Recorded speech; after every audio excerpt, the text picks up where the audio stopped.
咳嗽一直不好是什么原因？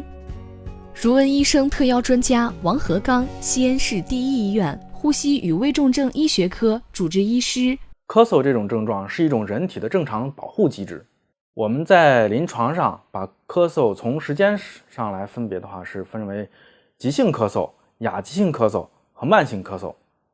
2周以内的咳嗽我们称之为急性咳嗽，3周到8周之内的咳嗽我们称之为亚急性咳嗽，8周以上的咳嗽我们才称之为慢性咳嗽。